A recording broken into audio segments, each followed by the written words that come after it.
যাবো জয়গুরু সবাইকে। আমি দেখো প্যাকিং শ্যাকিং করে নিয়েছি, দেওঘরে যাব। ও আমাকে ছেড়ে দিয়ে আসছে এনজিপিতে। সবাই চলে এসেছে গুরু ভাই বোনরা এখানে।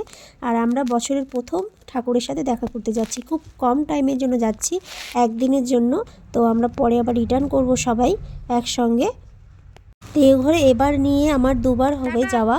আর এদিকে দেখো ট্রেনও উঠে গেছি আমরা, আর ও আমাকে ছাড়তে আসছিলো। আর সবাই বলছিল রিয়া তো ও যেতে পারে নাই, ওর কারণ কাজের প্রেশারের জন্য। যাই হোক আমার যাওয়া হলো। তারপরে আমরা ট্রেনে যা কীর্তন করেছি, সবাই কেঁপে গিয়েছে।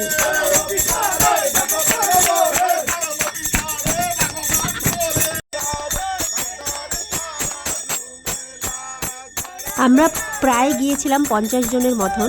আমরা যা আনন্দ করেছি, পুরো ট্রেনের যারা আছে আমাদের দীক্ষিত ছাড়া তারাও আনন্দ করেছিল। তারপরে আমরা ঠাকুরবাড়িতে এই অ্যালবামটা নিয়ে যাচ্ছি। ঠাকুরনগরের মন্দিরের সব উৎসবের দিনের যে অ্যালবামগুলো করেছিল ওগুলো তৈরি করে আমরা নিয়ে যাচ্ছিলাম আচার্যদেবের কাছে। আর এইখানে দেখো বাচ্চা শোনাটা এত ঠাকুরের প্রতি ভক্তি কি বলবো। আর এখানে আমাদের সব গুরু ভাই বোনরা।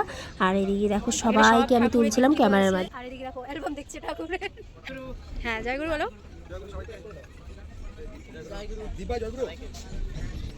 একটু সবাই জয়গুরু বলো তো।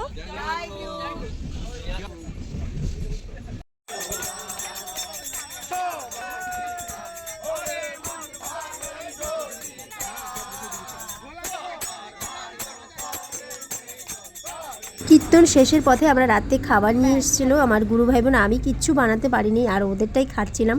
যাই হোক সবাই আমাকে ভালোভাবে দিচ্ছিলো, ও দিচ্ছিলো সবজি দিয়ে। আমার রাতের খাওয়াটা হয়ে গেল। ঘুম থেকে উঠে দেখি আমরা স্টেশনে চলে এসেছি, একদম সোজা দেওঘর। এখানে দেখো কুয়াশা কি যা ঠান্ডা ছিল, কিন্তু একটুকু কষ্ট হয়নি, কারণ সবই তো ঠাকুরের দয়া, তাই না? তো আমরা এখন পৌঁছিয়ে গেলাম ঠাকুর বাড়ি। এই তো আমাদের ঠাকুরের। জয় গুরু সবাইকে।